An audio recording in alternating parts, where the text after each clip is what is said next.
कोविड-19 एक संक्रामक बीमारी है। ये बीमार व्यक्ति के खांसने, छींकने, थूकने से फैलती है। कोविड-19 वायरस के शिकार व्यक्ति को पहले खांसी बुखार के साथ साथ सांस लेने में तकलीफ होती है। ये लक्षण दिखते ही तुरंत डॉक्टर की सलाह लेनी चाहिए। अगर हम अपने रोजमर्रे की जिंदगी में कुछ सावधानी बरते तो कोरोना के इन्फेक्शन को रोका जा सकता है। पापा, आप काम पर क्यों जा रहे हो? अभी तो लॉकडाउन है ना। बेटा, हमारे कस्टमर्स के प्रति भी तो हमारी जिम्मेदारी है ना। अब लॉकडाउन के नए रूल्स के मुताबिक हम काम शुरू कर सकते हैं। पर पापा। चिंता मत करो बेटा, हम पूरी एहतियात बरतेंगे। हमारे पास एमसील के दिए सारे गाइडलाइंस हैं, जिसका पालन कर हम अपना काम पूरा कर सकते हैं। पर पापा, ये आप करेंगे कैसे?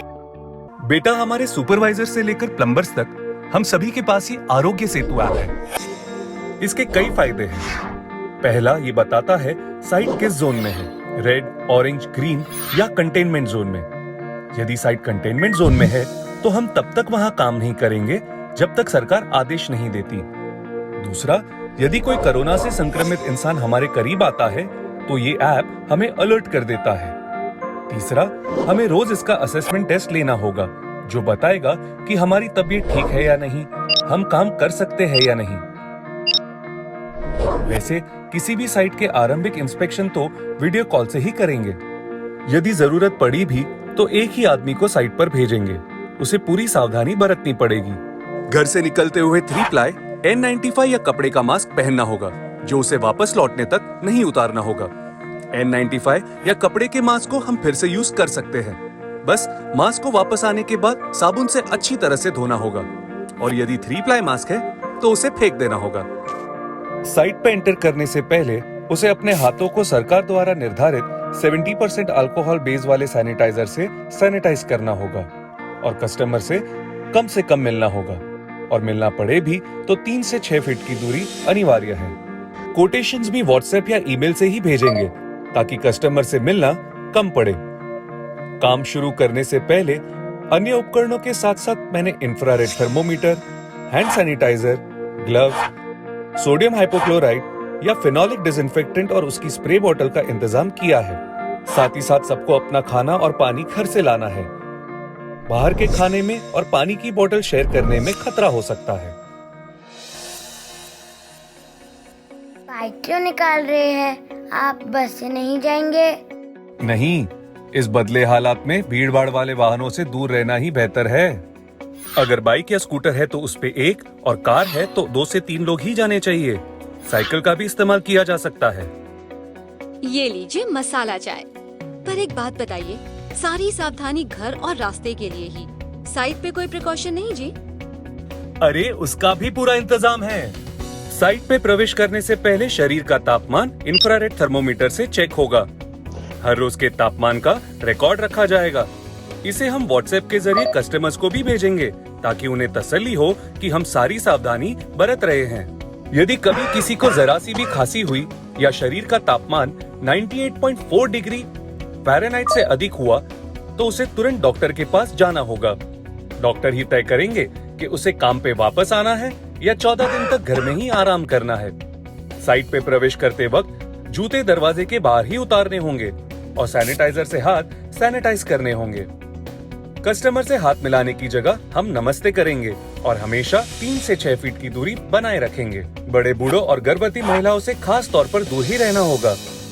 बार बार अपने आंख, नाक और मुंह को छूने की आदत छोड़नी पड़ेगी।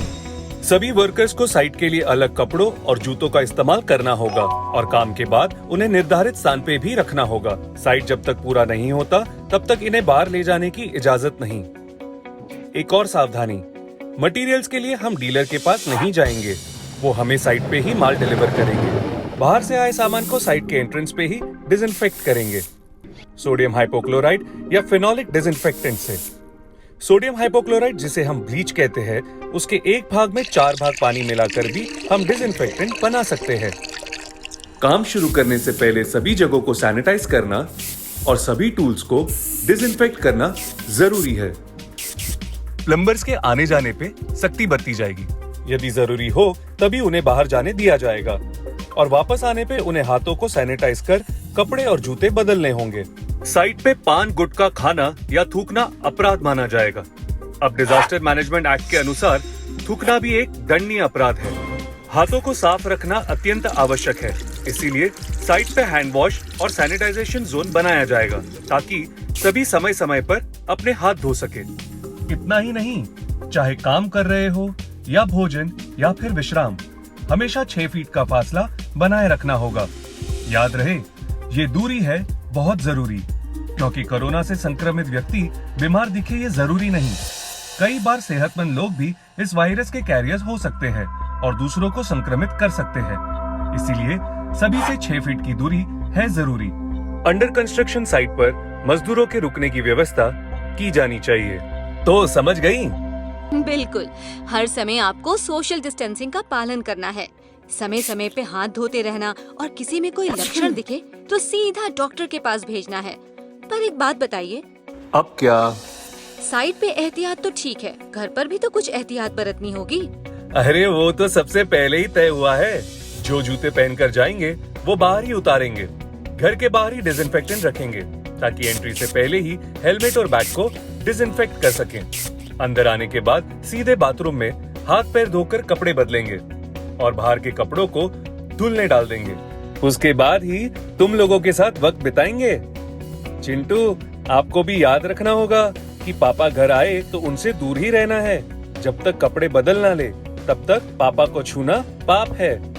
लेकिन आरती सुनो, घर की सुरक्षा पूरे परिवार की जिम्मेदारी है। तो तुम जो संगीता बहन के साथ बाजार मार्केट निकल जाती हो ना, भीड़ भाड़ वाले इलाके में जाती हो, उसे बंद करना होगा।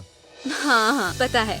जो भी सामान लाऊंगी उसके पैक पे डिसइंफेक्टेंट का स्प्रे करना होगा। फल सब्जियों को गर्म पानी से धोने के कुछ घंटे बाद ही इस्तेमाल करना होगा। दूध के पाउच को भी इस्तेमाल से पहले साबुन से धोना होगा। यही नहीं, डोरबेल, कुंडी जैसे रोजाना स्पर्श में आने वाली चीजों को भी रोज डिसइंफेक्टेंट से साफ करना होगा। थैंक यू हमारा इतना ध्यान रखने के लिए। आपको भी थैंक यू। हाँ, अरे हमें थैंक यू तो एमसील का अदा करना चाहिए, हम सभी का ख्याल रखने के लिए। Thank you M Seal. एमसील।